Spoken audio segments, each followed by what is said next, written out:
je pense sincèrement que c'est un grand mytho. Il n'y a personne qui se fait tout seul, je te le dis. Moi, j'aime pas du tout ces expressions-là. Mon grand-père a fait la Deuxième Guerre mondiale. Tirailleur marocain, il a la Légion d'honneur, il a tout un tas de médailles, etc. Il a fait la guerre d'Indochine juste après. Tu vois. Il a été emprisonné pendant la Deuxième Guerre mondiale. Il était dans un camp de concentration. Il s'est échappé. Ce qu'il a donné pour la France, il y en a très peu, je pense, qui l'ont fait. Tu vois.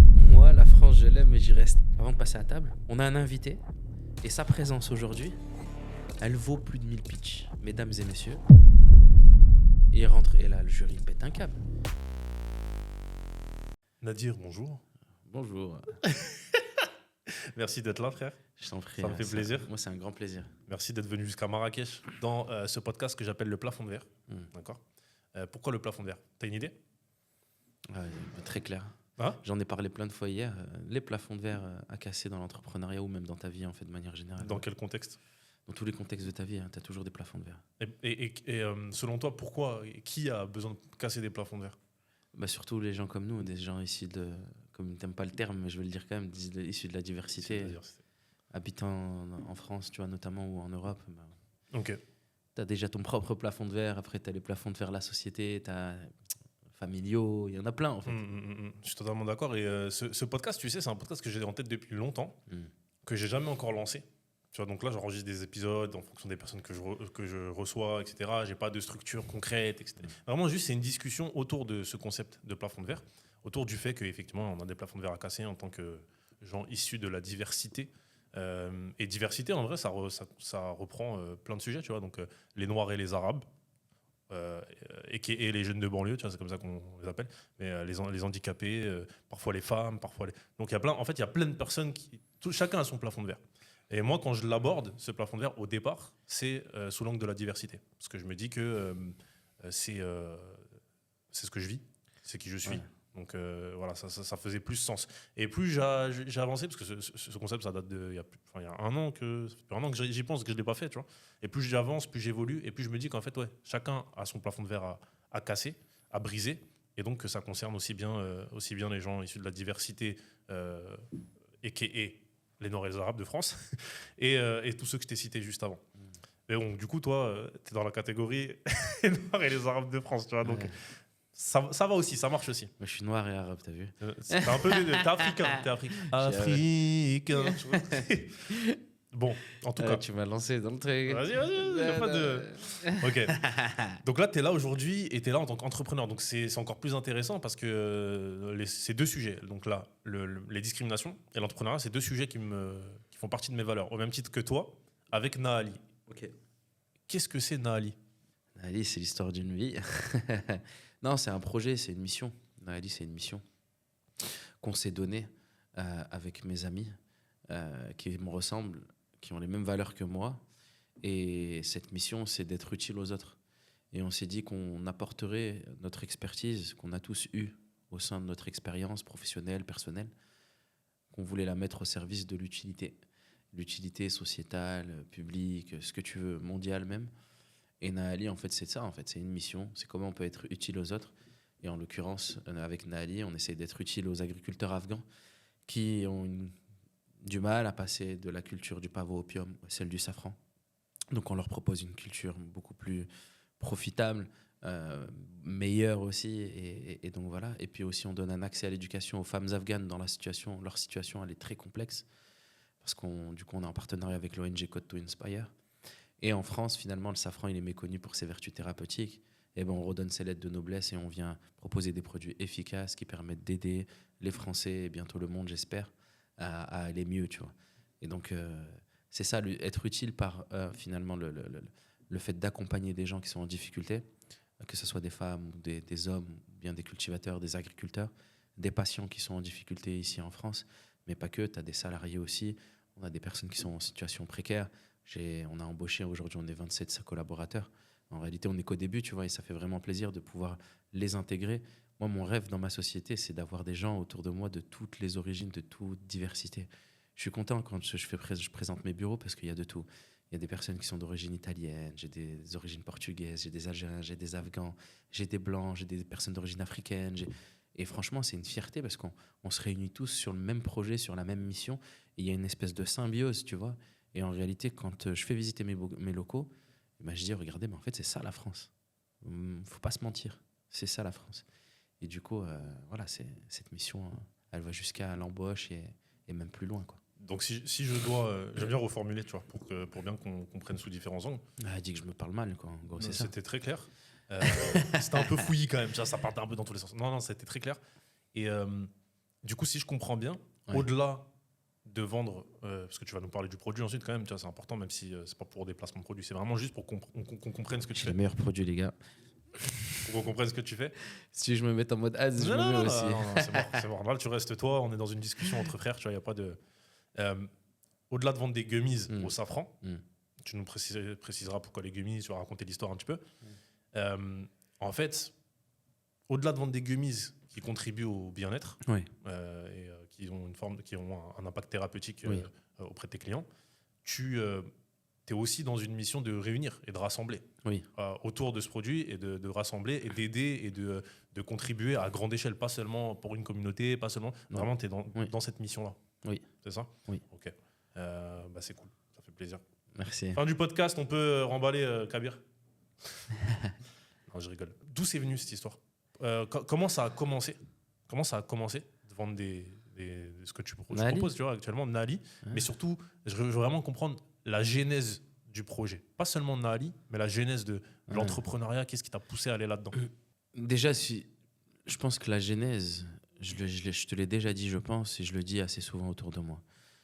Je pense que, tu vois, la fibre entrepreneuriale, soit tu l'as, soit tu ne l'as pas. Tu peux aussi la gagner dans le temps, tu vois, tu peux l'avoir et apprendre à la maîtriser ou apprendre à faire générer, justement, à générer cette fibre-là. Moi, je pense que je l'ai toujours eu, tu vois. Quand mes souvenirs un peu lointains, j'aimais toujours me débrouiller, tu vois. Je me rappelle... Tu sais quoi, je te dis une dinguerie, tu veux une dinguerie? On fait des dingueries. Mais celle-là, c'est une dinguerie. C'est vraiment une dinguerie. Le souvenir le plus lointain de la dinguerie que j'ai fait, un truc commercial, je crois que j'avais 9-10 ans. Okay. Non, mais pour de vrai. Moi, je faisais du rugby, j'ai fait du rugby pendant longtemps, plus d'une dizaine d'années.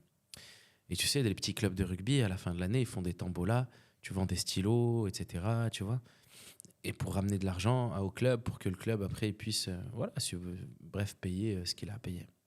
Et donc, il donnait plein de stylos aux jeunes du club. Moi, j'avais complètement oublié, je les ai oubliés chez moi, les stylos, etc. La tombola, elle était passée et tout. Et j'avais dit au club, c'était mort, c'était fini, quoi, en gros. J'avais rien dit au club, mais j'avais juste pas vendu les stylos et ils étaient restés à la maison. Et un jour, j'ai réfléchi, j'avais pas de thunes, tu vois. J'avais pas envie de demander à mes parents. Je sais pas pourquoi, parce que pourtant, j'aurais demandé à mon père, donne-moi 20 francs, je sais pas si c'était en francs à l'époque ou pas. Ça devait être dans la transition, je serais allé acheter des bonbons, tu vois. Et je me suis levé. Et tu sais, nous, la routine à l'époque, tu prends ton ballon, tu partais jouer au foot avec tes potes et tout. Je prends mon ballon, mais je prends le paquet de stylos. Et je me dis, je vais les vendre. Et je vais faire du porte-à-porte. Parce que ça se passait comme ça, tu allais toquer chez les voisins. Et du coup, je voulais pas toquer chez les voisins autour de moi parce que, tu sais, ils me connaissent, tu vois. Et ils l'auraient fait, mais peut-être ils m'auraient posé des questions ou mes parents, ils ont... Tu vois, ils le savent que c'est fini la tombola, tu vois. Donc je suis allé un peu plus loin. Je toque. Et ça marche bien. La vérité que ça marchait bien. Tout le monde me donnait 2 balles par-ci, 2 balles par-là. Bref, de l'argent. Je ne sais plus si c'était des francs ou des euros, mais bref, il y avait de la caillasse, quoi. Jusqu'au moment où j'arrive, je vous jure, c'est vrai. Je ne savais pas. Je toque dans une maison. Il y a un mec ultra buff qui sort. Frère, c'était mon coach. Je ne savais pas il habitait là. Je ne savais pas qu'il habitait dans mon quartier. Il me dit, qu'est-ce que tu fais? Et moi, j'ai caché ce tuyau. Je dis, rien. Et je dis, non, mais qu'est-ce que tu fais? Comment t'habites là? Et je lui dis, oui, j'habite là. Il habitait dans mon quartier, alors que le club, il était loin, en fait. Il n'était pas dans le quartier, le club. Et en fait, je me suis foutu la honte. Et il a vu que j'avais les stylos. Il a explosé de rire. Il était mort de rire le lendemain du club. À prochain entraînement, il m'a foutu la honte. Mais j'étais bien quand même, j'avais récolté vraiment de l'oseille. Et en fait, je me suis dit, je suis un fou. Là, quand j'y ai pensé à cette histoire, je me dis, mais qu'est-ce qui m'a pris dans ma tête d'enfant? Je me dis, vas-y, et je vais vendre les stylos. Mais c'est une dinguerie, quand même. Tu vois? Tu te rappelles, t'as fait combien? Je sais pas, mais je me rappelle, c'était quelque chose, tu vois. L'argent, t'en as fait quoi? Tu l'as redonné au club ou pas? Non. Ça veut dire, tu utilises les produits des gens. Ouais, c'était pas bien, la vérité. Oui. Chef, je suis tu vois, c'est pas carré. Mais mon coach, il a rien dit. Il a rien dit. Bon, bah, ça passe. Il m'a foutu la honte. Ça passe. Il m'a foutu la honte. Mais en fait, ça, c'est le premier souvenir d'entrepreneuriat que j'ai eu, tu vois, même s'il n'était pas forcément très légal. 9-10 ans. Ouais, 9-10 ans. 9-10 ans. Et en fait, tu te dis, c'est fou, tu vois. Et donc, ouais, l'entrepreneuriat, je pense que c'est quelque chose que tu as. Moi, en tout cas, que j'avais en moi. Et après, que tu partages avec des gens, en fait, qui l'avaient aussi. Pas forcément, tout le monde ne l'a pas forcément au même niveau, tu vois. Au même niveau, quand je dis ça, je dis, il y a un truc qui me plaît et qui me plaît pas. Tu sais, on m'a interviewé déjà plusieurs fois. Et on me dit, d'un fois, on me disait, ouais, raconte que t'es un self-made man, tu t'es fait tout seul, etc. Moi, j'aime pas du tout ces expressions-là. Et franchement, celui qui dit que c'est un self-made man, moi, je pense sincèrement que c'est un grand mytho. Il n'y a personne qui se fait tout seul, je te le dis. Parce que si tu faisais tout seul, en vérité, je ne sais pas comment. Tu as toujours des premiers soutiens, des premiers proches autour de toi. Par contre, ce que je dis, c'est que l'étincelle, elle vient de toi. C'est-à-dire que tu as ta première étincelle, ta flamme, tu vois, tu as ton étincelle que tu as au fond de toi qui brûle pour l'entrepreneuriat. Mais cette étincelle, elle est attisée par les autres. S'il n'y a personne d'autre autour de toi, elle ne deviendra jamais une flamme, tu vois. Donc, viens pas me raconter ta vie et me dire que tu es un self-made man, c'est fou. J'avais cette étincelle. Et puis après, cette étincelle, elle a été attisée par les autres, tu vois. Mes amis, mes associés, la famille. Même si la famille, elle n'est pas toujours derrière toi. Des fois, tu te sors des dingueries. Moi, mes proches, quand je me suis lancé la première fois dans l'e-commerce, ils me disent, qu'est-ce que tu fais, tu vois. Quand j'ai voulu démissionner, mais arrête tes bêtises, tu es en train de rater ta vie. C'est pas ça, tu vois. Mais tu regardes aussi les moments de difficulté, qui c'est qui était là pour toi. Et puis même au démarrage, c'est des gens, en réalité, que tu apprends à connaître, que tu... Tu sais, c'est le réseau que tu essaies de construire. Tu rencontres la bonne personne par-ci, par-là, et elle te donne une idée, une deuxième, une troisième. En fait, c'est des gens qui sont autour de toi qui t'apportent des idées. Donc, self-made man, pour moi, c'est un grand mensonge. Et c'est de cette manière-là, en réalité, tu ne remercies pas en fait tous ceux qui t'ont apporté, qui t'ont permis de contribuer. Et après, si tu es croyant, si tu es spirituel, tu ne remercies pas le divin, tu vois, en faisant ça. Je suis d'accord. C'est important ce que tu viens de dire. Avant de parler du divin, il y a aussi un truc à minima. Tu vois. Même si tu n'as personne autour de toi, genre on peut citer un Rocancourt. Tu connais l'histoire de Rocancourt un peu? C'est un malade. Il était tout seul. Mais il n'avait personne autour de lui concrètement. Mais à minima, c'est tes clients qui attisent la flamme. Je te donne un exemple. Tu vois, moi, ça fait depuis... mais est-ce qu'il était vraiment tout seul, tu vois? Alors, il dit qu'il y a des proches regarde, c'est une meuf qui lui a donné 20 balles. Ouais. Donc déjà, juste ça, tu vois. Il ne la connaît pas. À la gare, elle lui a donné 20 balles. Ouais. Elle lui a dit, vas-y, va faire ta... Je sais plus c'est quoi l'histoire exactement, mais c'était un truc comme ça. Mais même si... Ça, c'était juste l'exemple, tu vois. Mais je vais prendre mon propre exemple. Récemment, ça fait depuis 2016 que je suis dans l'entrepreneuriat. J'ai eu des clients, etc. Le temps que je devienne bon dans ce que je fais... Parce que t'es bon. Allahu alam. C'est à toi d'en juger. Je rigole. Parce que c'est à toi d'en juger parce que t'es mon client, tu vois, faut le dire la vérité. Je suis un gamin, ça se fait que je parle comme ça dans ton podcast? Bien sûr, marhaba, y a pas de souci. En tout cas, regarde. Tu vas tout couper au montage. Non, wallah, je mets tout ce qu'il y a de plus intéressant. Avant de devenir bon dans mon domaine, j'ai été nul. Avec plein de clients, j'ai été nul. J'ai pas délivré. En plus, tu vois, moi, c'est du service, donc vraiment, je suis d'humain à humain à chaque fois. Et là, récemment, juste très récemment, et je vais shout-out un de mes clients, j'ai un client qui vraiment genre, m'a fait confiance. Il m'a dit, tu sais quoi, moi, ça fait longtemps que je te suis sur les réseaux et je vois que t'es un bon. Franchement, ça se voit, t'es bon, etc. J'attendais juste le bon moment parce qu'avant, t'étais un peu du père et je voulais pas bosser avec un mec du père. Maintenant que t'es structuré, ça se voit que t'as changé, etc. J'ai envie de bosser avec toi. Et donc là, ça fait plusieurs mois qu'on travaille ensemble et il est grave satisfait, tu vois. Et pourquoi il est grave satisfait? Parce qu'en fait, j'ai tellement vu qu'il me faisait confiance, qu'il faisait confiance à mes compétences, que en fait je donne le meilleur parce que j'ai envie qu'il réussisse, j'ai envie que truquer, même si j'ai envie que tous mes clients réussissent, ça c'est pas la même chose, le sentiment c'est pas le même. Donc à minima c'est les clients qui attisent ta flamme et qui te donnent envie de réussir, tu vois. Tu vois ce que je veux dire? Et bon, après on va parler du TDAH parce que je pense que tu es concerné et tout, mais en tout cas dans mon cas, en tant que personne atteinte de TDAH, toi c'est difficile de se faire confiance. Tu as tout le temps des doutes, tu as tout le temps dans ta tête, tu n'es pas sûr de ce que tu vas faire, tu n'es pas sûr du résultat et tu te remets beaucoup en question. Et le fait que j'ai eu ce client-là, ça fait la différence. Tu vois. Donc il y a cette première chose. Et la deuxième chose, bien sûr, Allah, tu vois, la spiritualité, Dieu. C'est pas là, tu te fais pas tout seul. Tout ce que tu sais faire, en tout cas dans ma croyance et dans celle qu'on partage, il me semble, tout ce que tu sais faire, ça vient de lui. Donc tu peux pas. personne peut dire je me suis fait tout seul. Après, je comprends que quand tu n'es pas dans cette croyance-là, que tu es dans une dimension plus je crois en moi que je crois en une force supérieure, tu vois, bah forcément, il y a cette dimension self-made man. On est d'accord là-dessus. J'ai une question qui m'est venue pendant que tu parlais. Parce que tu as parlé de. Voilà, tu as commencé 9-10 ans. On ne peut pas dire que tu as commencé l'entrepreneuriat à 9-10 ans, mais en tout cas, c'est le premier truc. Premier souvenir que tu as. Et tu dis soit tu l'as, soit tu l'as pas. Hier, on discutait et tu me disais l'entrepreneuriat pour moi, c'est inné. Donc concrètement, c'est quoi ta vision entre l'inné et l'acquis? Entre Messi et Cristiano Ronaldo? Parce que c'est des exemples. Entre Naruto et Sasuke. Je peux citer plein d'exemples. Entre l'inné et l'acquis, pour toi, c'est quoi tu te positionnes où? Là, j'ai l'impression de l'inné. Pourquoi? Non, après, même ton débat, là, Messi-Ronaldo, l'inné et l'acquis, il y en a un qui a peut-être plus travaillé que l'autre, oui. Mais en réalité, ils avaient tous les deux quelque chose d'inné. C'était un talent pour le football, tu vois. Après, sauf qu'il y en a un qui avait peut-être un talent supérieur et l'autre, il avait besoin de plus travailler pour arriver au niveau de l'autre. Je considère que c'est la même chose dans l'entrepreneuriat. Moi, je dis que oui, j'avais un espèce de talent inné pour l'entrepreneuriat, mais je travaillais énormément parce que je connais ma position, je connais ma place. Dans l'entrepreneuriat, je sais que je suis personne, tu vois. Moi, je considère qu'en entrepreneuriat, je viens juste de mettre le pied dedans et que je commence. Et ça, c'est important de le savoir, de savoir, de reconnaître sa place. Bien sûr, ne pas trop se flageoler non plus. J'ai conscience que ce que je suis en train de vivre, c'est un truc incroyable.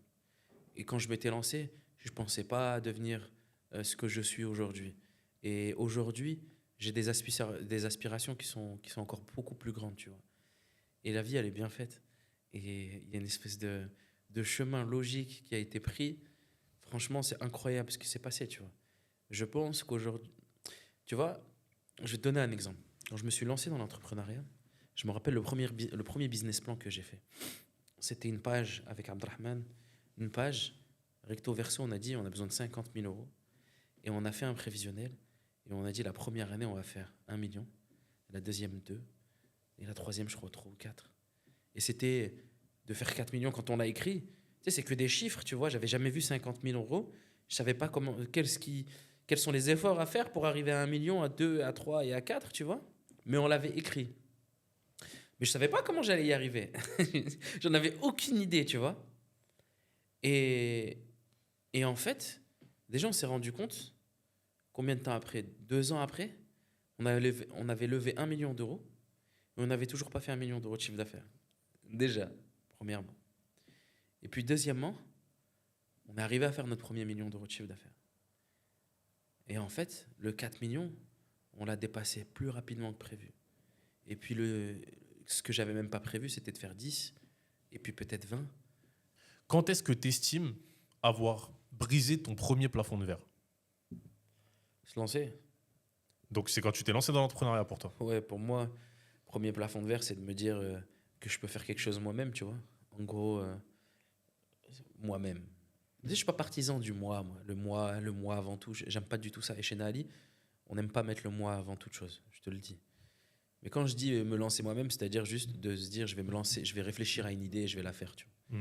Et ça, c'était en 2016, j'étais étudiant encore en réalité, tu vois. Et on s'est lancé avec mes associés à ce moment-là. Et c'était le premier déclic, c'est de se lancer. C'est ça le premier plafond de verre. Le premier plafond de verre, c'est de se lancer. Alors, de mémoire, moi je suis pas d'accord avec toi. Là, Zarma, je connais ta vie mieux que toi-même. Grave, vas-y. Le premier plafond de verre, est-ce que c'est pas quand tu es rentré chez Amazon? Ah, si tu parles d'entrepreneuriat. Moi, je te parle de plafond de verre, je te parle pas d'entrepreneuriat. Plafond de verre en tant que Nadir, est-ce que même c'est pas le premier plafond de verre, est-ce que c'est pas quand tu es rentré en école d'ingé? Ouais, c'est possible, ouais, la vérité, oui. Ouais. De ouf, il y a moyen, c'est fort probable. Ouais, déjà, moi, je pensais. J'avais toujours envie de faire une école d'ingénieur pour rendre fiers les parents, etc. Tu vois. Parce que toute ma vie, ils m'ont parlé de ça. Il faut faire une école d'ingénieur, ou deviens médecin, ou architecte, bref, fais des longues études. Tes parents qui sont dans quel cadre de base? Moi, ma mère et mon père. Non, moi, j'ai perdu mon père en 2021. Allah Il était boucher, puis après, il était ouvrier, peintre industriel, il a fait plein de trucs. Il avait commencé sa carrière, il était aussi cuisinier, tu vois, cuisinier, chef cuistot, etc. Il a fait plein de trucs. Bref, débrouillard. Ma mère, c'est une tronche. C'est vrai, ma mère, c'est une matheuse de ouf. Elle a fait un bac scientifique dans un lycée français à Casa. Après, elle est venue faire ses études en France, dans l'informatique, etc. Tu vois. Et ma mère, elle est championne du Maroc de karaté. Ça, je sais pas si je te l'avais dit. Si, tu me l'as dit, j'attendais que tu l'en parles. Sinon, je Voilà. t'aurais posé la question. Donc, ma mère, tu vois, elle a grandi dans un cadre qui était... Elle est très bien éduquée. Et ma mère, quand elle m'a eu, elle était étudiante, tu vois, à la fac d'informatique à Valence. Et ma mère, en fait, elle a arrêté tout ce qu'elle faisait quand elle m'a eu. Et elle a passé beaucoup de temps avec moi quand j'étais petit, chose qu'elle n'a pas faite avec les autres parce qu'elle a travaillé avec mes autres frères. Et elle me dit que le moment qu'on a passé ensemble, elle m'a transmis énormément de choses. Et je pense qu'elle m'a transmis beaucoup de choses, tu vois, beaucoup de valeurs. Avec mes autres frères aussi, sinon ils vont être jaloux. Parce que mes frères, ils disent que je suis le préféré de ma mère. Et moi, je l'assume, la vérité, je crois que je suis le préféré de ma mère. Donc si vous avez la mort, ouais, je suis son préféré. Ils se lient contre moi dans le groupe familial. Ouais, de toute façon, Nadir, c'est ton préféré. Ma mère, elle est là, elle dit non, non. Et je dis assume, maman, assume. Dis-leur oui. Mais c'est parce que tu es le premier aussi. Exactement. Et il y a un rapport Il y a un rapport assez de fou. spécifique. Hier, t'en parlais, tu disais, sur les familles marocaines, le premier fils avec la mère, il Ouais. y a un lien très spécifique. Moi, je pense que dans les familles africaines en général, et en particulier au Maghreb. Ils disent, il y a un adage qui dit que le premier fils de la mère, c'est son dernier amour. Tu vois? Et je pense que c'est vrai avec ma mère, vraiment. Le premier fils d'une mère, c'est son dernier amour. Sincère. Donc, n'ayez pas la mort. C'est une galère. Bref. Ok, Et, premier plafond de verre, école d'ingé. École d'ingé. Parce qu'on te poussait, Moi, etc. Et toi, tu moi, on croyais pas en poussait. vrai. En fait, moi, tu vois, je suis un fainéant de ouf. Je suis pas un fainéant, je suis un bosseur. Mais j'aime pas. En fait, mon cerveau, je sais. Déjà, je vais revenir au truc du TDAH. J'essaie de répondre de manière Mais là, structurée, tu vois. la réponse, elle était Oh, il y TDAH avait- 100%. C'est vrai. En fait, j'avais plein d'idées qui venaient et je savais plus par quoi commencer, tu vois. Déjà, il y en a qui disent que je suis TDAH, Que j'ai. que j'ai un TDAH. Excuse-moi, tu vois, parce que je suis même pas encore. C'est important parce que c'est un. J'ai un TDAH. C'est un trouble. Tu C'est un n'es pas trouble. un trouble, tu as un trouble. Mais je pense que j'ai un TDAH. Mais je ne le sais pas, je n'ai jamais fait le test. Mais mes associés, ils en sont persuadés. Et je les crois de plus en plus, ces enflures. La vérité. Et parce qu'en fait, j'ai aussi une capacité à mettre mon cerveau en off. Mais quand je te dis off, tu peux me parler pendant 10 minutes. Si j'ai mis mon cerveau en off, tu es en face de moi. Je ne fais pas exprès, mais j'ai rien entendu ce que tu m'as dit. Je suis concentré sur autre chose. Je pars dans la lune, vraiment dans des sujets de réflexion tout seul et tout. Et quand je m'intéresse pas à quelque chose, impossible de creuser le sujet en profondeur ou je ne sais quoi. Et l'école, en fait, ça m'intéressait pas. Ce que je voyais, ça m'intéressait pas. Je n'arrivais pas à me donner, tu vois. Et donc, quand je suis arrivé en DUT, je savais toujours pas ce que je voulais faire. J'ai fait un bac S. Râlais pas crête. D'ailleurs, j'ai raté mon bac. Après, je l'ai eu la deuxième année. Je l'ai pas eu un truc de fou, tu vois. Je crois 12, un truc comme ça, 12, 13. C'est pas un truc de fou, tu vois. Tu peux pas faire une grosse école. Et j'ai fait un DUT. Génie thermique et énergétique parce que je me suis dit, tu sais, sauver le monde, les énergies. J'avais quand même ces valeurs, tu vois, qui m'ont été inculquées, d'essayer d'être utile, tu vois. Je me suis dit, je vais peut-être être utile par les énergies. Tu vois, je me suis dit, peut-être je vais trouver un truc de fou, une nouvelle énergie sortie du sol, ça va sauver le monde, tu vois. Hein. Quand j'arrive, c'est clim, froid industriel, pétrole, gaz, tu vois. Et là, je repars par râler pas crête. Je fais des trucs parce que voilà. Sauf la thermodynamique. Moi, je suis un amoureux de physique. Je suis un passionné de physique. Thermodynamique, j'ai tout arraché. Les gens ils disent, ouais, c'est compliqué, il y a des tripes intégrales, tu vois, tu fais des copies doubles, tu dois répondre à des trucs, des formules. La vérité, je mettais une copie double pour y répondre. Mais c'était un kiff, parce que je voyais ce qui m'intéressait de temps. En fait, j'étais passionné par la thermodynamique. J'avais un prof qui me passionnait. Il avait travaillé avec un groupe. Le groupe a eu un prix Nobel, tu vois. C'est le groupe de recherche qui est arrivé le plus proche du 0 Kelvin, donc la température la plus froide possible. Et en fait, tu sais ce que c'est quand on parle de 0 Kelvin en physique. En fait, le Kelvin, c'est l'unité de mesure de la température. Et en fait, la température, plus elle est basse, plus elle est chaude, plus ça veut dire que tes molécules sont excitées. Elles bougent, elles se rentrent dedans, etc. Plus elle est basse, plus les molécules elles sont moins excitées. Et le 0 Kelvin, c'est un état physique qui fait que les molécules, elles ne bougent plus, elles sont fixes. Pour avoir un corps qui arrive à 0 Kelvin, il faudrait qu'un corps il soit encore moins excité que quelque chose qui ne bouge pas. C'est impossible d'arriver au 0 Kelvin. Mais pourtant, on sait que ça existe. Et en fait, ça, c'était une des manières de prouver l'existence de Dieu pour moi, tu vois. Ça existe le 0 Kelvin, mais on peut pas y arriver, nous, physiquement. Et en fait, je me suis dit, wow, c'est une dinguerie. Et le prof, il me dit la même chose. Tu vois. Je dis, oh, dinguerie. Ils sont arrivés, je crois, je sais plus à combien de Kelvin. Mais c'était l'équipe qui a fait le plus. Et moi, je kiffais. Et quand je voyais les formules et tout, en fait, moi, je voyageais en fait dans ces formules, tu vois. C'était un délire. Je me faisais des délires, tu vois. Et en thermo, donc, j'ai kiffé. Mais je savais toujours pas ce que je voulais faire. Parce qu'en réalité, la thermo appliquée à ce que j'allais faire, c'était des trucs qui n'étaient pas bons. Tu vois. En tout cas, qui étaient bons, mais qui me plaisaient pas. Donc, j'ai continué une école d'ingé généraliste. Mais comment je suis arrivé à l'école d'ingé? Déjà, moi, je pensais pas aller en école d'ingé. J'avais 10, 11 de moyenne en DUT. Tu peux pas être pris en école d'ingé avec ces notes-là. C'est les meilleurs de DUT et des écoles prépa qui vont en école d'ingé. Et le DUT, c'est bien plus bas qu'une prépa. Les prépas, les gars, ils charbonnent, c'est des tronches, tu vois. Je suis pas allé en prépa. Pourquoi? Parce que je sais que j'ai pas cette capacité de travailler sur un truc qui m'intéresse pas. Je me t'ai dit, je vais aller en DUT et puis, Inch'Allah, je vais aller en école d'ingé. Mais sauf qu'il faut terminer dans le top classement. Je suis pas du tout dans le top classement DUT. Et là, il y a Abdelrahman qui me chope un jour. On faisait des repas étudiants, etc. Il était chez moi. Il me dit, mais vas-y, viens dans mon école d'ingé. Je dis, mais frère, j'ai des notes qui sont claquées au sol. Regarde mes notes en maths, je suis à 10. Je suis un élève moyen. Jamais ils vont me prendre. Il me dit, mais non, mais arrête. Il faut croire en toi. Allez, vas-y, viens, là, qu'est-ce que tu me racontes? Viens me faire le concours, etc. Il m'a chauffé. Je me suis dit, là, je m'inscris au concours. Je me suis inscrit au concours. Franchement, j'ai charbonné. Je me suis enfermé dans un week-end dans une salle et j'ai charbonné le concours. Il y avait 2 phases dans le concours. Une phase écrite et une phase orale, tu vois, entretien.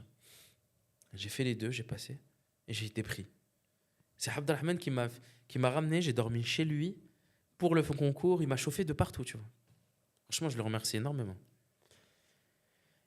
Et après, arrivé en école d'ingé, tu sais, à la fin de l'année en DUT, même enfin à la fin de l'année, courant l'année, on te donne, tu sais, c'est comme post-bac. On te donne avis favorable ou défavorable pour les choix que tu fais d'orientation après l'école, après le DUT. Moi, ils m'ont mis avis défavorable pour l'école d'ingé. Et donc l'école d'ingénieur, une fois que tu es accepté, ils te demandent ce papier. Je ne l'ai jamais donné. Il y avait avis défavorable. Pendant 6 mois, ils me le demandaient. Je dis non. Ouais, je sais pas, ouais, t'inquiète, je vais le ramener. Ouais. Je les ai feintés. Après, au bout de 6 mois, c'est fini, t'es là, tu vois. Ils ne l'ont plus demandé. Ils peuvent plus te sortir. Et à la fin, j'ai eu la note maximale sur le PFE, tu vois, sur le projet de fin d'études. Parce que je me suis donné, j'ai eu un projet de malade chez Amazon. Quand j'étais en alternance. Attends. J'ai tout arraché. Je suis allé vite, mais je te le dis juste. Attends. Imagine-toi, si j'avais donné l'avis défavorable, Peut-être que tu n'aurais jamais passé ce. je serais jamais allé en école. Enfin, j'aurais été dégagé d'entrée. Donc, ton premier plafond de verre, tu l'as dépassé, tu l'as brisé.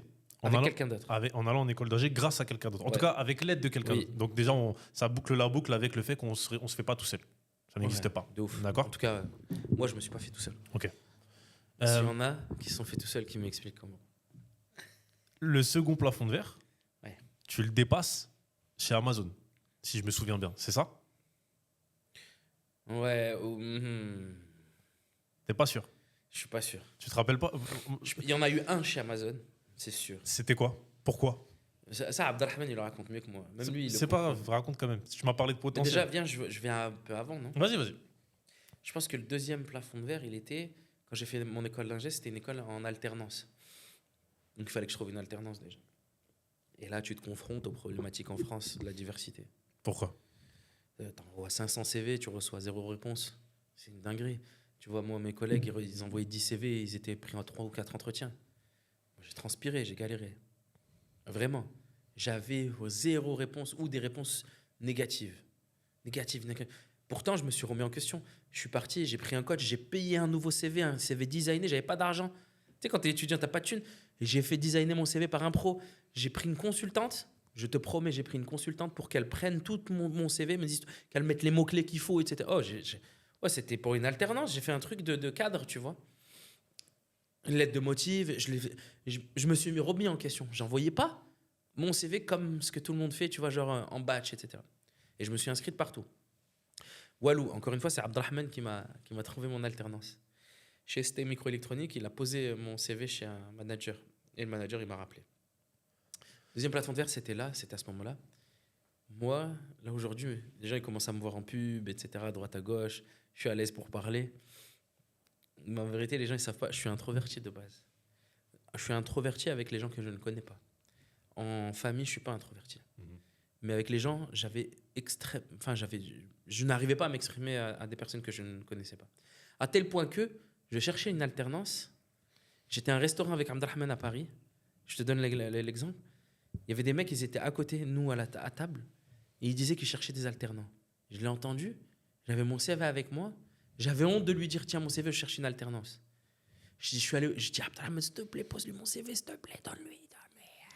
La vérité, c'est lui, après, il s'est levé, il lui a posé. Ouais, mon pote, il cherche une alternance. C'est une dinguerie. Je n'arrivais pas à parler à quelqu'un. Et je pense que là, le fait d'avoir fait ça, le fait d'avoir commencé aussi une alternance, donc de travailler très tôt, bah ça m'a sauté un peu des idées que j'avais préconçues, tu vois, sur le monde du travail et tout. Et le troisième plafond de verre, Amazon. Tu sais, quand je suis arrivé chez eux, tout allait trop vite. Et puis même la manière dans laquelle je suis arrivé chez eux, en fait, je me suis dit à un moment donné, tu sais quoi, tout le monde fait pipi, tout le monde fait caca. Allez, vas-y. Il y avait que des génies en plus, genre les meilleures écoles du monde. Tous, ils avaient un CV de fou, HEC, Polytechnique, nanana. Et moi, j'ai rien fait de tout ça. Mais quand je voyais en réunion, je discutais avec eux. Et en fait, je suis pas loin. Qu'est-ce que tu me racontes, lui? Tu vois, je me suis dit, mais mon idée, elle est mieux. Tu vois, je me disais ça vraiment, sincèrement. Et à force d'échanger avec eux, en fait, je me suis rendu compte que j'avais tout à fait le niveau. Et je kiffais ce que je faisais. J'aime trop analyser des données. J'aime trop les datas. J'aime trop voir ce qui se passe. Et j'aime trop, en fait, avoir une espèce de vision hélicoptère. Je pense que je l'ai eu là-bas. J'aime bien avoir un sujet en hauteur. Et je redescends très bas, tu vois, dans le détail. Tel point que je fais beaucoup de micromanagement, même si c'est pas forcément bien. Moi, je connais le prix du papier toilette dans ma boîte. Tu vois. Et pourtant, après, je te dis, la stratégie sur 5 ans, elle est où? Comment on va lever des fonds, etc. Et je redescends. Je sais qu'il y a beaucoup trop de stock de liquide vaisselle chez moi. Au bureau, je te parle pour de vrai. Hein. Ouais. Mais c'est pas une dinguerie, ça. Tu me dis, tu fais 10 millions, tu me parles de stock. C'est pas ça. C'est que, en fait, j'aime savoir ce qui se passe, en fait, tu vois. Et donc, voilà. Plafond de verre, donc Amazon. Qu'est-ce que tu découvres chez Amazon de toi qui te permet de briser ce plafond de verre? Quel plafond de verre tu brises en vérité? C'est le plafond de verre de la confiance en toi? Ouais, de la C'est confiance en moi. Et aussi de la prise de décision rapide. Tu vois, quand t'as pas confiance en toi, tu doutes toujours de ta prise de décision, tu vois. En fait, eux, ils n'ont pas le time que tu doutes. C'est t'as une situation, action-réaction. On analyse après la situation, qu'est-ce qui se passe, tu vois. Tu prends des décisions de malade mental qui vont coûter des centaines de milliers d'euros en un claquement de doigts. Et en fait, à force d'en faire, et à force de voir que je prenais les bonnes décisions, moi, j'ai été libéré. Ah ouais, en fait, tu sais, je prends des décisions, et il n'y a pas de dinguerie qui se passe, tout se passe bien. Et ben après, quand tu le fais pour toi, c'est beaucoup plus simple. Tu vois ce que je veux dire? Je vois très bien. Et ben, il y a ça, mais il y a aussi le manager des gens. Tu vois, chez Amazon, et ben, tu sais, je suis arrivé, je manageais 20, 30 personnes, puis 40, puis 50, puis 80, puis 100, et puis jusqu'à 400 à un moment donné, tu vois. 400 bonhommes à manager. Il n'y en a pas beaucoup hein, qui ont managé 400 bonhommes. Et la vérité que ça m'a beaucoup changé, ça m'a transformé. J'ai tellement apprécié ça. Et j'espère avoir été à la hauteur, parce que tu n'es jamais à la hauteur, tu ne peux jamais satisfaire l'être humain, c'est ce qui est le plus dur, tu vois. Et j'espère avoir été à la hauteur, mais moi, j'ai essayé d'être sincère avec les salariés que j'ai managés, tu vois. Et j'attendais rien en retour. J'attendais pas de remerciements, en fait, j'attendais juste de voir que ces personnes, elles se sentent bien. Tu sais, les premières embauches que j'ai fait à des gens, jusqu'à aujourd'hui, moi, je me souviens des embauches des gens. Je me souviens des gens qui ont pleuré dans une salle avec moi ou qui ont souri.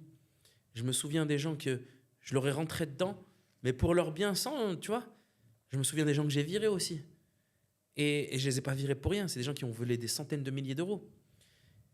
Et ces gens-là, tu vois, la vérité que j'ai gardé quelque chose, ils ont tous une place dans mon cœur. C'est fou, hein. Ils le savent pas. Et des fois, je reçois des messages sur Nali. Ouais, Nadir, le meilleur chef que j'ai eu. Oh, qu'est-ce que ça me fait du bien. Pas parce que, tu vois, moi, j'aime pas qu'on me dise ça, en réalité. Mais en fait, je me dis, alhamdoulilah, j'étais juste avec cette personne, tu vois. Tu vois ce que je veux dire? Peut-être qu'il y en a d'autres qui vont m'insulter et qui vont me dire que j'étais un enfoiré. Mais en réalité, c'était pas mon rôle du tout. Tu vois ce que je veux dire? Bien sûr. Et j'ai appris que j'aimais sincèrement les gens, tu vois. Après, aimer les gens, ça veut pas dire être parfait avec eux. J'essaye je suis loin d'être parfait, tu vois. Mais en tout cas, j'aime bien les êtres. Ok, donc plafond de verre numéro 1, école d'ingé. Plafond de verre numéro 2, Amazon. Confiance en soi. quand est-ce que tu as été confronté à la discrimination dans ton parcours? Donc, première fois, tu l'as dit, tu envoyé des CV, personne ne te répondait. Est-ce qu'il y a eu d'autres moments dans ta vie où tu as rencontré de la discrimination en raison de qui tu étais en termes de... par rapport à ta couleur de peau, peut-être par rapport à tes croyances ou quoi que ce soit? Oui, plein de fois. Dans quel contexte? Mais en fait, est-ce que toi, je vais te la poser la question, je vais te la retourner, c'est toi qui fais le podcast. En fait, ça t'arrive tellement de fois, mais il faut pas abuser non plus, ça nous arrive. Mais c'est pas devenu normal. Mais en réalité, j'en ai rien à faire de ces retours, tu vois. Tu vois ce que je veux dire? Tu veux me dire de citer des exemples? En voiture, retourne chez toi, sale arabe, tu vois. Ça arrivé combien de fois ça? Moi, ça m'est arrivé plusieurs fois. Il y a pas longtemps quand j'ai déposé ma fille, tu vois. Des petits trucs comme ça, bah, on le sait aussi. Il y a des études qui montrent que si tu envoies ton CV Nadir Tayash ou j'envoie le même CV Nicolas Chevalier, par exemple, bah forcément, Nicolas Chevalier va avoir beaucoup plus de retours. Moi, chez Amazon, j'ai pas ressenti ça, la vérité. Là, je suis en train de les saucer, Amazon. Tu vois. Boîte américaine. Boîte américaine, compétences avant tout, un leadership incroyable, etc. Boîte française, j'ai ressenti un peu plus, tu vois. Mais comme j'ai basculé très vite vers l'entrepreneuriat, je ne l'ai pas ressenti dans mon cursus salarié, tu vois, parce que je suis tombé tout de suite sur une bonne boîte qui est Amazon. Dans la vie au quotidien, tu le ressens. C'est une certitude. Mais ça ne te bloque pas dans ton parcours. Mais ça ne me bloque pas. Parce qu'il y en a un qui m'insulte. Et tu vas faire quoi? Tape ta tête contre le mur, je suis français. Mon grand-père, il a fait la Deuxième Guerre mondiale. Tu vas faire quoi? Tu vas faire quoi? Tu vois ce que je veux dire? Mon grand-père a fait la Deuxième Guerre mondiale. Côté France. Côté France, en tant que tirailleur, ils sont venus le chercher, tirailleur marocain. Je pourrais te montrer sa veste, si je l'ai en photo. Il a la Légion d'honneur, il a tout un tas de médailles, etc. Tu vois, c'est la Deuxième Guerre mondiale, il a fait la guerre d'Indochine juste après, tu vois. Mon grand-père, ce qu'il a donné pour la France, il y en a très peu, je pense, qui l'ont fait, tu vois. Pour de vrai. Donc quand quelqu'un me dit ça l'arabe, je lui dis je t'emmerde, tu vois. Pour de vrai, hein, je te le dis sincèrement. Ouais, je te crois. Bref, je te raconterai un jour l'histoire de mon grand-père, c'est une dinguerie. On pourrait écrire un film dessus. Il a été emprisonné pendant la Deuxième Guerre mondiale, il était dans un camp de concentration. C'est une dinguerie son histoire, il s'est échappé. Bref, et j'ai aidé un oncle, il s'est marié avec une Vietnamienne en Indochine, à Bien Bien Phu, il a eu un enfant là-bas. J'ai un oncle qui est marocain vietnamien, il n'a jamais revu son père. Parce que la France, elle a perdu, elle a dû rapatrier son armée. Ils sont partis, il a dû partir sans sa femme et ses enfants. Incroyable.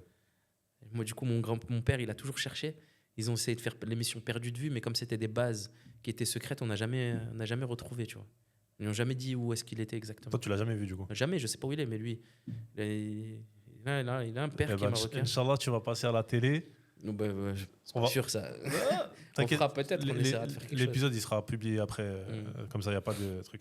Mais tu vois, il y a une histoire. Il y a une vraie histoire. Et donc, après, dans l'entrepreneuriat... Voilà, moi, c'est ça qui m'intéresse. Voilà. Est-ce que j'ai senti le racisme dans l'entrepreneuriat? En fait, dis la vérité, s'il te plaît. Dis la vérité. Parce que moi, beaucoup, au début, je me disais, tu sais, mon discours auprès de mon audience et des gens qui me suivent, c'est tu veux comment dirais-je, ne plus être confronté aux discriminations en raison de ta couleur de peau, en raison de ta religion, en raison de machin. Lance-toi dans l'entrepreneuriat. Ouais, moi, je l'ai pas senti dans l'entrepreneuriat. Bah regarde, moi, je l'ai senti dans l'entrepreneuriat. Je l'ai pas senti et je l'assume. Dis-moi. Je l'ai pas senti. Même quand tu as levé des fonds. Ouais, je l'ai pas senti. Moi, je te le dis, hein, droit dans les yeux, je l'ai pas senti. Pourquoi? Parce que tu as levé des fonds auprès de personnes qui t'entourent. Exactement. Premièrement. Deuxièmement, je suis allé dans des incubateurs qui me ressemblent, qui ont les mêmes valeurs que moi. Troisièmement, on est ouvert au monde, on n'est pas communautaire. Et j'ai des personnes autour de moi qui sont incroyables. J'ai Jean-Michel Aulas, j'ai Thierry Bernard, j'ai plein de gens qui sont incroyables autour de moi. J'ai Jean-Philippe Massardier, j'ai des gens qui sont incroyables. Et qui pourtant sont des hommes blancs, oui. qui ont des parcours différents du tien, etc. Oui. Et en vérité, ça prouve que c'est une illusion en vérité. Alors, c'est là où je vais te dire, je ne l'ai pas senti parce que j'ai eu les bonnes personnes au bon moment dans mon histoire entrepreneuriale. Par contre, c'était pas tout. Je pourrais pas appeler ça racisme. Je pense que on n'est pas. En fait, il y a un plafond de verre. Tu sais, tu as des codes qu'on n'a pas. Est-ce que c'est du racisme? Je suis pas sûr. Peut-être, mais en tout cas, il n'a pas été exprimé comme ça. Peut-être que si j'avais fait HEC, que j'étais blanc, que j'étais dans un truc, j'aurais peut-être levé déjà 10 millions pour Naël. Je vois des marques qui ont fait -1 de chiffre d'affaires, ils ont déjà levé 10, 15 millions. Moi, c'est impossible aujourd'hui pour moi. Mais est-ce que c'est impossible? Je me remets en question moi-même et pas le reste du monde. Est-ce que c'est impossible? C'est parce que moi, j'ai pas les codes et je suis pas allé les chercher? Ou est-ce que c'est impossible parce que je suis incompétent? Moi, je pense que c'est impossible au démarrage parce que je n'avais pas les compétences et parce que je n'étais pas dans le réseau. Et à un moment donné, eh ben, il faut arrêter de rejeter la faute aux autres. Et donc, du coup, si tu es confronté au racisme, dans la rue, tu es plus grand que ça. Alors, ça m'insulte. Moi, si je te dis qu'il y a une maman qui m'a insulté, ouais, retourne dans ton pays sale arabe en me klaxonnant parce que j'étais en train de me garer, elle était pressée. Mais qu'est-ce que je m'en fous de sa vie? Je le regardais, j'ai fait comme ça. Et elle s'est barrée, tu vois. Par contre, dans ton cadre professionnel, si tu es soumis à du racisme, et moi, je travaillerai jamais pour un raciste. Je viens en entretien d'embauche, on me dit raciste. Il me dit, t'es un arabe ou je ne sais quoi, je le regarde, je prends mes affaires, je me casse. Après, ça peut être facile de dire ça. Parce que tu vas dire, j'ai une famille à nourrir, j'ai ci, j'ai là. Et ben, l'entrepreneuriat, ça reste aussi un truc. En fait, à un moment donné, il faut savoir sortir, tu vois, de sa zone de confort. Tu vois. Donc en gros, ce que tu me dis là, c'est que, ok, il y a la discrimination, ok, machin. Ok, tu peux avoir des plafonds de verre qui sont liés à ça, comme tu as pu le rencontrer en alternance, mais en alternance, en vérité, tu n'avais rien prouvé. Tu n'avais pas de compétences spécifiques, tu n'avais pas accompli de choses de ouf, etc. Mais aussi, tu es en train de me dire que parfois, les plafonds de verre, on se les crée nous-mêmes.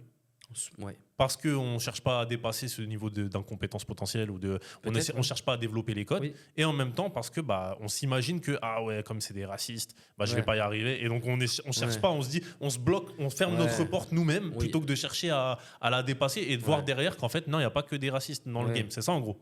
Moi, je me dis ça, tu vois. Mais bien sûr que le racisme, il existe et il est fort et je le vois tous les jours. Tu vois, je le vois tous les jours. Mais il y a un climat social qui est extrêmement instable en France. Il y a des choses qui se passent, il y a un tournant aujourd'hui. Mais je sens qu'il y a des belles choses à faire aujourd'hui. Tu vois. Je sens que les mentalités sont en train de changer, des masques sont en train de tomber. Tu vois. Et en réalité, je vois un arbre qui pousse, il fait plus, enfin, un arbre qui tombe qui fait plus de bruit qu'une forêt qui pousse. Tu vois. Et j'ai foi en la jeunesse parce que la jeunesse, elle a besoin d'espoir. Et c'est la jeunesse. Dans l'histoire, tu regardes, c'est toujours la jeunesse qui a porté finalement un renouveau, tu vois. Et je vois que la jeunesse, elle se bouge, la jeunesse, elle questionne, la jeunesse, elle casse les codes, tu vois. Et la jeunesse qui arrive, je le vois, elle est complètement différente. La manière dans laquelle elle parle pas comme nous, tu vois. Même, tu vois, nous, on est jeunes, en réalité, on est au cœur de ça. Mais il y a une génération qui arrive qui est forte aussi, tu vois. Et je pense que cette génération, elle a besoin d'espoir. Et quand tu regardes juste des carcans sombres, quand tu regardes juste la noirceur de la vie, eh ben, ça va te créer des barrières mentales. C'est pour ça que j'essaie d'être positif, tu vois. Et la jeunesse, nous, aujourd'hui, on est déjà dans l'étape grand frère. Moi, on m'appelle déjà, on me voit des fois maintenant. Eh ben, je me dois, en tout cas, je pense, de donner une image positive et de donner de l'espoir. Et c'est pas en disant aux jeunes, tu vois, qu'il va y avoir qu'il y a du racisme. Il y en a, et viens avec moi, il y a des belles choses aussi. J'ai envie de donner, en fait, un message d'espoir. Finalement, le racisme, il te bloque parce que tu te focuses dessus, quoi. Ouais. Okay. Oui. Alors, clairement. Ok. Il y a un truc que tu as dit qui était très intéressant hier. Vraiment, ça m'a parlé et ça m'a fait réfléchir, même après qu'on soit quitté. Tu as dit... attends, je place le contexte. Je sais pas si tu as vu le livre qui est sorti qui s'appelle La France, je l'aime, mais je la quitte. Oui. Ok. Je ne l'ai pas lu, mais je l'ai vu. Tu l'as vu. Tu as vu qu'il était sorti. Moi-même, cette phrase, avant que le livre y sorte, avec ma femme, on voulait créer un podcast qui s'appelle Adieu mon pays. Et la baseline du truc, c'était la France, je l'aime, mais je la quitte. C'est-à-dire, on disait ça avant que le livre y sorte. Donc, quand le livre est sorti, on s'est dit, truc de fou, on n'est pas les seuls, tu vois. Et tu as vu, il y a beaucoup de personnes issues de la diversité, même comme tu as dit, j'aime pas trop le terme. C'est un mot valise, tu vois, qui veut dire tout et n'importe quoi. Mais des personnes notamment d'origine maghrébine, de confession musulmane, etc., qui supportent plus le climat en France et qui ont décidé de quitter. Oui. Qui ont décidé, c'est quoi? Et l'une des premières, si on peut la citer, c'est Rokhaya Diallo, tu vois. Moi, je me souviens qu'elle a décidé de se barrer, d'aller travailler aux États-Unis. Des gens qui sont controversés, tu vois, Marwan Mohamed, tu vois, tous ces gens-là. Il y a des gens qui décident de quitter la France, ok, parce qu'ils en ont marre. Toi, hier, tu as dit, je commence sérieusement. Au début, tu m'as dit, je pensais à quitter la France. Mais je commence sérieusement à me dire qu'on a un rôle à jouer en tant que personne issue de la diversité pour changer les choses en France. Est-ce que tu peux me parler de ça? Parce que je trouve ça courageux et en même temps, je partage moyennement l'idée. Tu vois. Moi, la France, je l'aime, mais j'y reste. Non, c'est une vérité. Je me suis beaucoup questionné. Tu vois, quand j'avais pas confiance en moi, etc., je me suis dit, tu sais quoi, je vais trouver un VIE à l'étranger. Je vais aller aux États-Unis, en Angleterre, je vais aller à Singapour, je vais aller en Malaisie et je vais aller à l'étranger pour vivre mieux moi, qui je suis, etc., etc. Et après, je te dis, j'ai eu une grosse introspection sur moi-même. Et en fait, je me dis peut-être que c'est trop facile de partir, tu vois. C'est en temps de trouble qu'on a besoin de personnes qui soient fermes sur leurs pensées. C'est en temps de trouble qu'on a besoin d'hommes forts, mais un homme avec un grand H, tu vois, homme et femme. Parce que tu connais l'adage, tu vois. Euh, les temps difficiles font des hommes forts. Les hommes forts créent des temps faciles. Et les temps faciles créent des hommes faibles. hommes faibles. Et en fait, là, Et on les est hommes dans... faibles créent des temps difficiles. Du coup. Exactement. Ouais, c'est un cycle sans C'est fin. un cycle sans fin. Et donc, du coup, je me dis, on est dans des temps difficiles. Est-ce que c'est pas trop facile de partir ailleurs? Est-ce que mon rôle, en fait, il n'est pas là? On est à la 2e, 3e génération. T'es en train de dire que je suis un homme faible, c'est ça? J'ai pas dit ça. Non, Je dis, je respecte ceux qui partent parce que j'ai eu cette pensée-là et parce que aussi, ben, c'est bien de s'expatrier, d'aller voir ailleurs, dans différents pays du monde, tu vois. Le monde est vaste et le monde est beau, tu vois. Et il y a plein de belles choses à aller visiter. Et moi, je me suis dit, je parle de moi et ma propre personne, je me dis, je suis né en France, j'ai grandi en France, j'ai vécu toute ma life ici. Il y a des enjeux, un contexte politique particulier, il y a des choses, il y a une jeunesse, il y a besoin d'espoir, il y a besoin de... Et puis moi, je suis en train de vivre aujourd'hui une expérience de malade. C'est pas facile tous les jours, je galère, c'est de la difficulté. Je suis confronté à des problématiques qui, je pense, si je n'étais pas issu de la diversité, je n'aurais pas été confronté à ça. Ok. Je me dis, en fait, je pense que j'ai un rôle à jouer, tu vois, dans cette histoire, et je me questionne profondément. En fait, non, je me dis peut-être que j'ai pas le droit de partir, tu vois. Et je pense que je me suis résigné aujourd'hui, je me suis dit, non, c'est chez moi. Et ben, venez me déloger. S'il y en a qui veut venir me déloger, venez. Je vous attends, je suis là, je suis chez moi. Tu peux pas déloger quelqu'un de chez soi. C'est pas possible, c'est pas possible. Et donc, tu peux pas me faire peur non plus. Tu vas me faire peur avec quoi? Tu vois ce que je veux dire? Et en fait, ouais, je pense que dans ma mission, tu vois, et ben la mission aussi, c'est ça, quand tu veux changer le monde. Et ben tu changes le monde en restant ferme sur tes positions.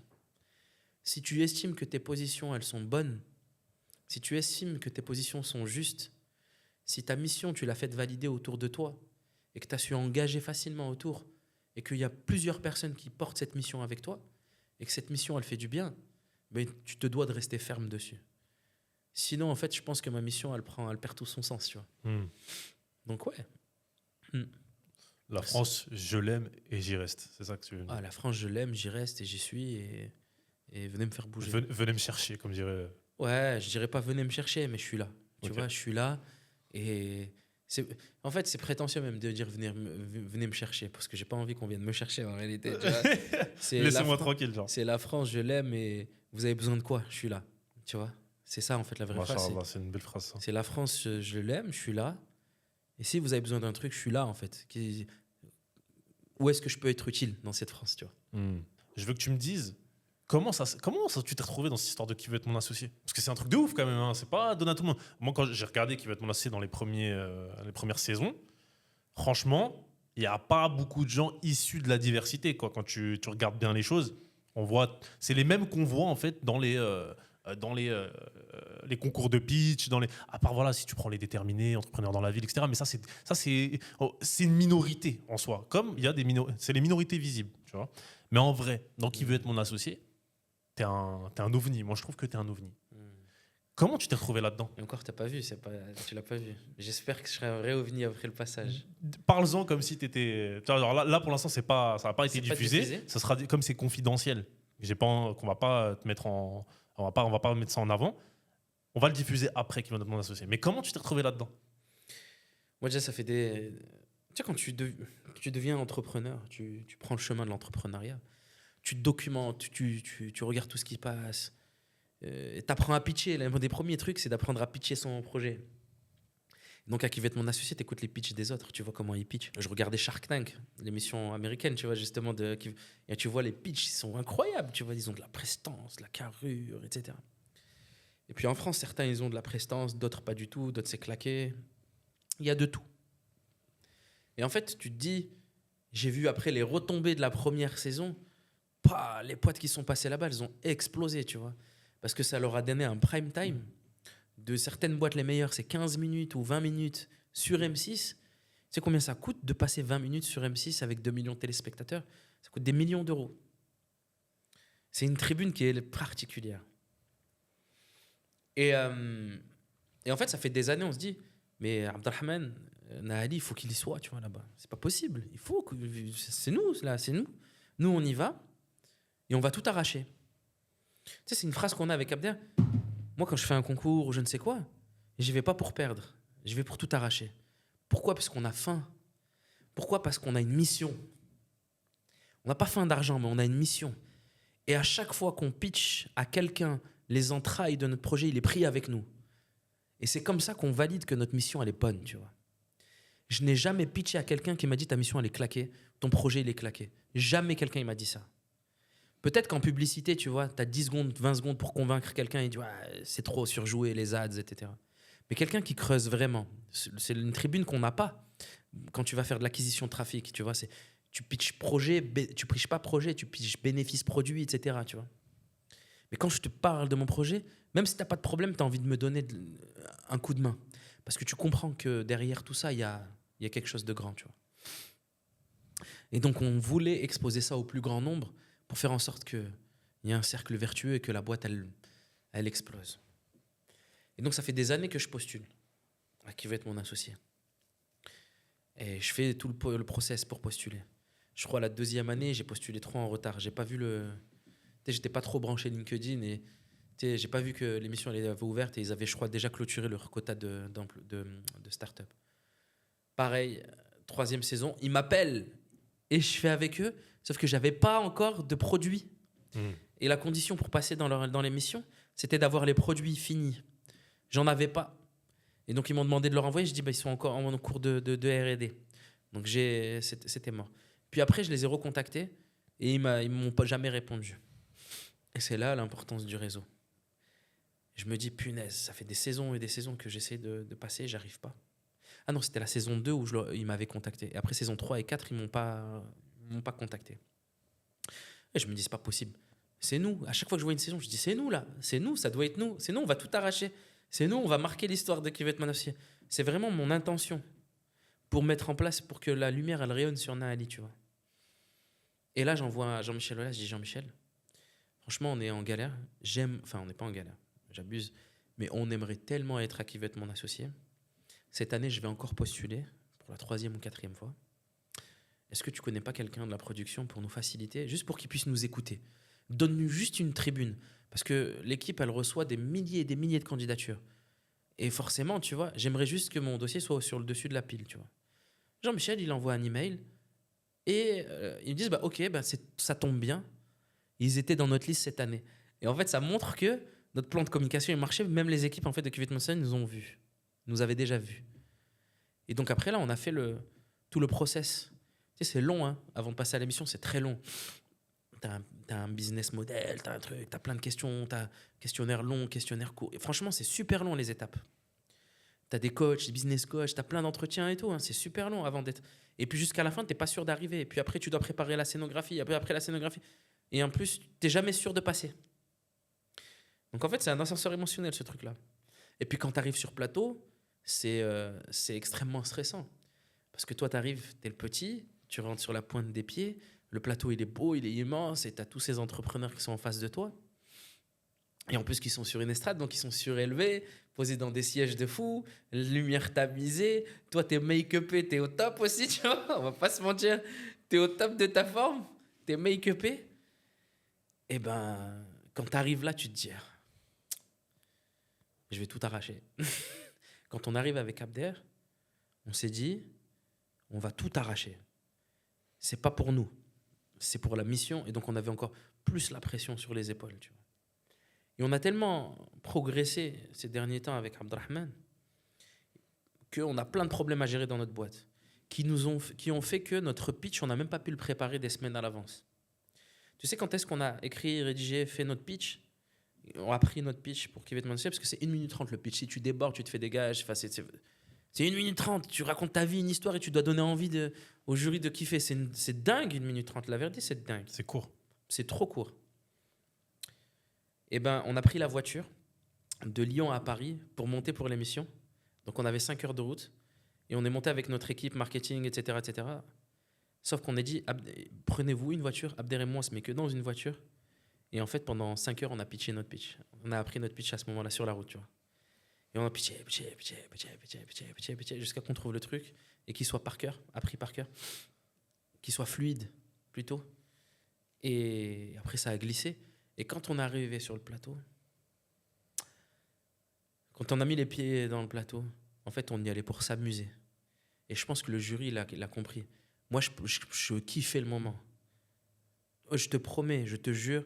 Bien sûr que toute la journée, j'ai pas eu de boule au ventre. J'ai eu une boule au ventre juste avant à la porte là, qui s'ouvre quand tu rentres sur le plateau. Et j'ai une petite boule au ventre. Je dis, Abder, j'ai une petite boule au ventre. Il m'a dit, tranquille, t'inquiète. Lui aussi. On souffle un bon coup, je rentre. Première parole, ça y est, roue libre. Au roue libre, j'avais oublié que j'étais sur le plateau, j'ai lâché des dingueries.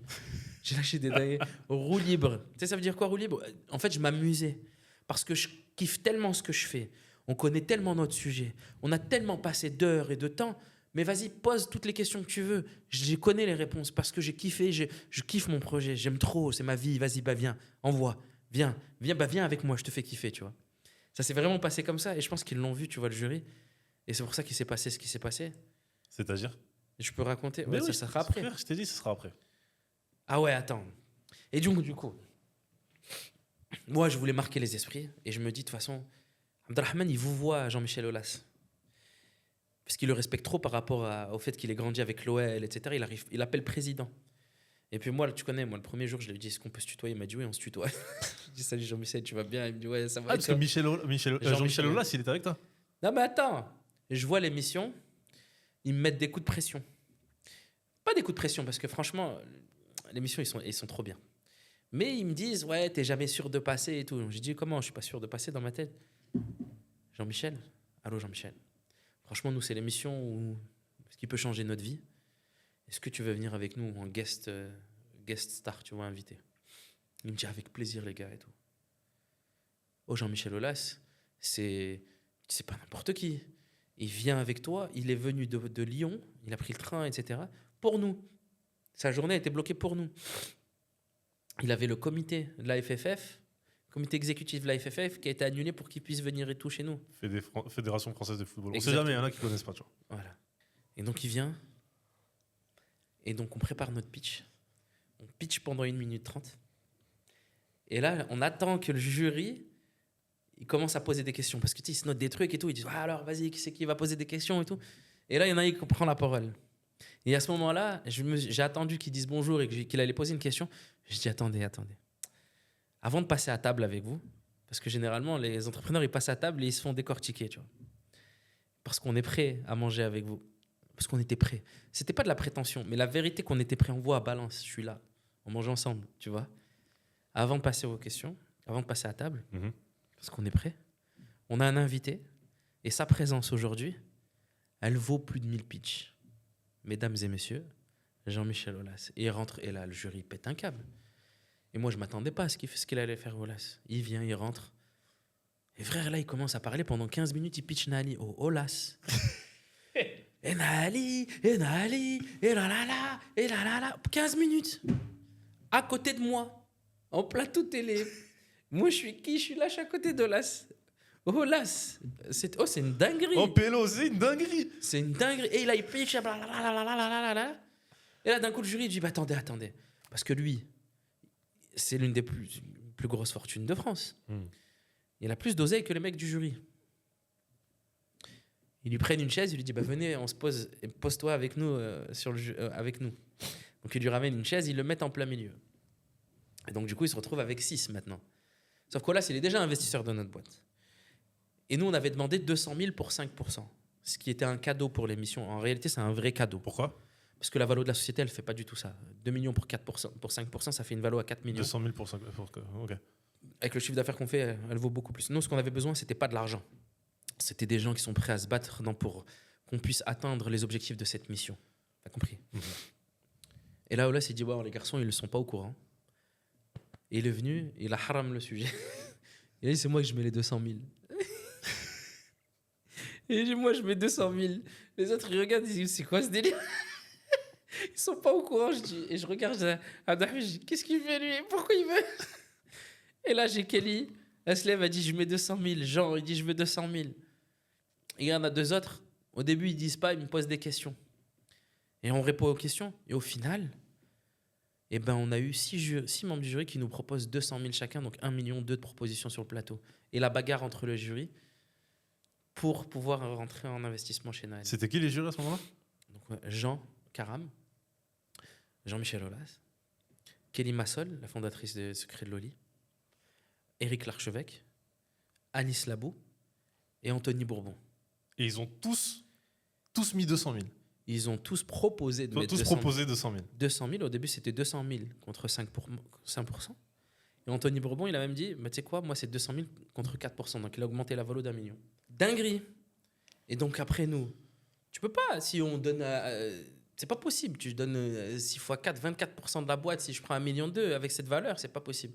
Donc après on va, je dis, écoutez, vous nous avez mis dans la panade, moi je sors de la salle, on va en discuter avec Abdelrahman, qu'est-ce qu'on fait? Abdelrahman, il est là, c'est trop, c'est notre mission, après on n'a plus de part, on peut pas tous les prendre, mais c'est intéressant. Hein. Et à la fin, on a choisi qui on a choisi, tu vois. Vous avez choisi qui? On a choisi Jean. Caram. Jean Caram, à un moment donné, il a crié, tellement il savait plus quoi dire, les gens. Jean, il nous a fait rire. Il a dit, Abdelrahman, je suis le seul qui peut prononcer ton prénom correctement. Parce qu'il est d'origine libanaise et il a un vrai parcours, tu vois, lui aussi, tu vois. Et Kelly, elle a dit, tu crois qu'il y a toi qui sais parler arabe? Elle a dit, Inch'Allah. Tu penses qu'ils vont le diffuser ça sur la Je chaîne? sais pas, mais en tout cas, elle a crié, moi, j'ai pleuré de rire. Et Kelly, elle nous a pris avec le cœur. Donc vraiment, Kelly, elle a parlé vraiment. Elle est TDAH, elle a 2 enfants TDAH. Ok. Elle a un TDAH et elle a des enfants qui ont un TDAH.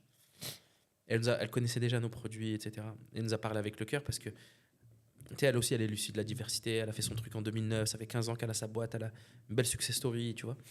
C'est une bonne entrepreneuse. Jean-Michel, c'est tonton Jean-Michel. Il vient avec toi. Tu peux pas le refuser. Donc, bien sûr, tonton Jean-Michel, tu viens, tu fais ce que tu veux avec nous.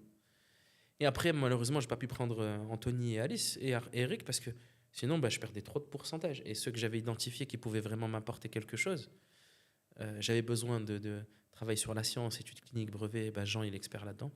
Kelly, elle m'a pris au cœur avec son discours issu de la diversité. Ça ressemble vraiment à notre histoire, nos valeurs. Et Jean-Michel Aulas, il vient, tu peux pas lui dire non. Forcément, j'étais obligé de dire non à Eric, Alice et Anthony. Pourtant, chacun, il aurait pu m'apporter quelque chose, mais il fallait faire un choix. Vous avez pris 600 000 du coup. 600 000 qu'on est en cours justement. Tu sais, après, il y a ce qui se passe en plateau. Et après, en coulisses, il faut se mettre d'accord, les conditions, les due diligence, ça prend du temps. Mais j'espère qu'on clôture ça avant le passage en émission. En tout cas, c'est l'objectif. Ok. C'est quelque chose. Hein. Mais surtout, le passage à l'émission, c'est une dinguerie. On a eu une idée d'un coup. En fait, on s'est dit, il faut qu'il y ait une intrigue, il faut qu'il y ait un icebreaker. Il faut pas qu'on soit comme tout le monde. On a Aulas, on a assuré notre place en plateau. Il va venir, c'est déjà une dinguerie. Grâce à ça va être une dinguerie. On vient, 2 mecs avec une histoire quand même qui est assez belle, qui plaît. On s'est dit, on va l'exposer, on va avoir une tribune qui est magnifique. Et puis, on a le safran. On a plein de safran. On achète l'équivalent, nous, 3 fois de la capacité de production annuelle française. En France, on produit 150 kilos de safran par an. Toute la France. Cette année, on achète plus de 350 kilos de safran. Donc, on a du safran. On en a du stock. On s'est dit, les gens, ils ne le voient pas, ce stock-là. Et le safran, ça coûte cher. Dans certains marchés, on les retrouve jusqu'à 30 000 euros le kilo, le safran. Et en fait, j'ai pris une valise de Brinks. Tu sais, les valises de la thune, comme dans les braquages, tu vois, tu sors des valises argentées, grandes et tout. Et en fait, dedans, on a mis l'équivalent de 100 000 euros de safran. Et en fait, je suis venu avec cette valise avec Abdelrahman en plateau. Et je dis voilà, bonjour à tous, je m'appelle Nadir et Abdelrahman, on cherche un investissement de temps. Et en fait, je suis arrivé avec la valise, je dis dans cette valise-là, c'est l'intrigue, tu vois. Il y a l'équivalent de 100 000 euros. Mais en fait, dans cette valise, il y a une solution pour 95% des Français contre leurs problèmes du quotidien. Le stress, la santé féminine, le sommeil, etc. En fait, cette valise, elle contient de l'or, mais pas n'importe quel or. L'or rouge, le safran. L'épice la plus rare et la plus chère du monde, qui se monnaie jusqu'à 38 000 euros le kilo. Ah, ils ont viré, frère, quand on a fait ça. Ah ouais, ça va pas rigoler. Ouais, vous avez laissé aucune chance aucune place au doute. Il n'y a pas de doute, frère. Tu veux faire un truc bien, tu sais que tu pars de loin, tu sais que tu n'as pas les mêmes clés, les mêmes codes. Il n'y a pas de doute. Il faut charbonner plus que les autres. Tu sais, les phrases des anciens, si c'est difficile, charbonne 2 fois, 3 fois plus que les autres, c'est vrai. Et alors? Franchement, bravo, Alec. Franchement, Merci. bien. Franchement, Merci. impressionnant. Et j'ai envie d'arrêter là-dessus parce que c'est vachement inspirant. Euh, Néanmoins, après que l'émission soit passée, une fois que l'argent il aurait été versé sur le compte en banque, j'aimerais bien que tu nous partages dans un petit vocal ou quoi, qu'est-ce qu'il y a, comment dirais-je, combien finalement a été acté. Ok. Et voilà, tu vois, histoire qu'on puisse donner ça au public, tu vois. Et inspirer encore plus au niveau des sommes, au niveau de. Parce qu'on va pas se mentir. Mais après, c'est pas ça qui va inspirer, parce qu'en vérité, tu vois. J'ai bien compris. L'histoire 600 inspire. 000 euros, c'est rien. Mais frérot, c'est rien pour toi. Non, c'est pas rien pour moi. Je les ai pas dans mon compte. J'ai compris. Tu sais combien je t'ai dit hier? Je sais. T'as un meilleur salaire que moi aujourd'hui. C'est pas la question. Mais tu vois, c'est pas ça. Écoute. C'est l'impact que j'ai avec J'ai ces 600 000 capté, euros. ça j'ai capté. C'est pas l'argent Et qui est coupe pas important, au montage. c'est l'impact. Coupe pas au montage. Ce T'inquiète. mec-là, il a un meilleur salaire que moi. Arrête. Tu fais roro. Regarde, je suis d'accord avec toi. C'est pas l'argent l'important, c'est l'impact que tu as avec cet Oui. argent. C'est ce que tu peux faire avec cet argent. Oui. Je suis 100% d'accord avec toi. Oui. Néanmoins, Oui. les personnes qui écoutent ce podcast, et qui nous regardent sur YouTube, c'est des personnes qui n'ont jamais entendu parler de ces sommes-là. La grande majorité, je dis pas que tout le monde, mais la majorité n'ont jamais entendu parler de ces sommes-là. Elles arrivent peut-être même pas à se représenter ce que un dixième de ça représente. Tu vois, Oui. elles les ont jamais entendues, jamais vues sur leur compte, rien. Donc, tu vois, c'est important quand même de dire, voilà, même si les 600 000 ne sont pas tombés pour X raisons, parce que je sais qu'il y en a qui se retirent, je connais les coulisses qui vont être mon associé, il y a grave des personnes que je connais qui sont passées, même s'ils rentrent pas, même si c'est 100 000 qui rentrent, c'est une dinguerie. Oui, bien sûr. C'est une dinguerie, tu bien vois. sûr. Et avec 100 000, tu fais déjà beaucoup de choses. Tu vois. Mais en tout cas, merci de m'avoir fait l'honneur d'être ici, tu vois. C'est vraiment un plaisir. Merci de nous faire confiance aussi au PodLab. Plaisir. Parce que voilà, franchement, on est honoré de pouvoir raconter ton histoire. C'est moi qui le Non, arrête tes bêtises, frère. Tu vois, genre, nous, on est une petite boîte. On n'a rien de spécial. Et tu nous fais l'honneur de pouvoir raconter ton histoire et de pouvoir faire ce storytelling de qui est Nadir. Qu'est-ce que Naali, même si vous le racontez déjà très bien, tu vois. Et c'est important qu'on connaisse qui sont les visages derrière ça. J'espère qu'on aura Abdelrahman un jour en podcast, tu vois, qu'on puisse aussi l'interviewer et qui nous parle un peu de ce qu'il représente et de sa vision. Et tu vois, juste pour clôturer sur la mission, tu vois, moi la mission que je porte, avec ce que je fais, pas forcément avec le pod là, mais en général, tu vois. Moi, mon expertise, ma spécialité, c'est de mettre les gens en avant, pour faire simple. Et j'ai pris la décision et j'ai pris comme mission de pouvoir mettre en avant les gens issus de la diversité. Je déteste ce terme. J'espère qu'un jour on trouvera autre chose. Mais les gens issus de la diversité. Pourquoi ? Parce que c'est très difficile, je pense, pour les... On va les appeler les gens du soleil, peut-être. Les gens du soleil. Genre, C'est venu dans ma tête, là. C'est beau, c'est beau. Ça vient d'arriver. Le mot soleil qui vient de la part d'un homme solaire, ça fait plaisir. Non, c'est important, il faut le dire, t'es quelqu'un de solaire. C'est Abdelrahman qui le dit. Mais il a raison. Tu vois, les gens du soleil, c'est difficile pour eux. Ça y est, tu l'apprends. Je vais l'apprendre, ça y est. T'avais pas de brevet, désolé, mais voilà, c'est comme ça. Je le prends. Rappelle-moi de temps en temps, tu me diras. Dis que c'est moi. Shout out, t'inquiète pas. T'inquiète pas. Shout out Nadir, les gens du soleil. Les gens du soleil. Les gens du soleil, malheureusement, ils ont peine à briller en France. En France, en Belgique, peu importe, dans les pays francophones et en Occident en général, ils ont du mal. Enfin, pas dans tout l'Occident, mais tu m'as compris.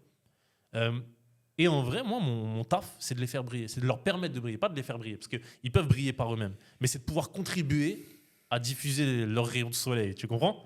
Et du coup, c'est pour ça que je te dis c'est un honneur de t'avoir ici, au podcast. C'est aussi un honneur de pouvoir raconter ton histoire, parce que du coup, j'accomplis ma mission à travers ça. Tu vois ? Donc voilà, Barakallahu fik, frère, ça fait plaisir. Je te serre la main quand même si on s'est fait des gros câlins tout à l'heure. Voilà, ça fait plaisir, frère. Et puis on se retrouve, Inch'Allah, dans un podcast après d'autres péripéties, d'autres succès. Ça va être, on se refera encore plus. Tu nous raconteras un peu les retombées, les chiffres, les ventes, etc. C'est important. Bon. Allez. Ça fait ? Ça fait. Allez, salam alaikum tout le monde.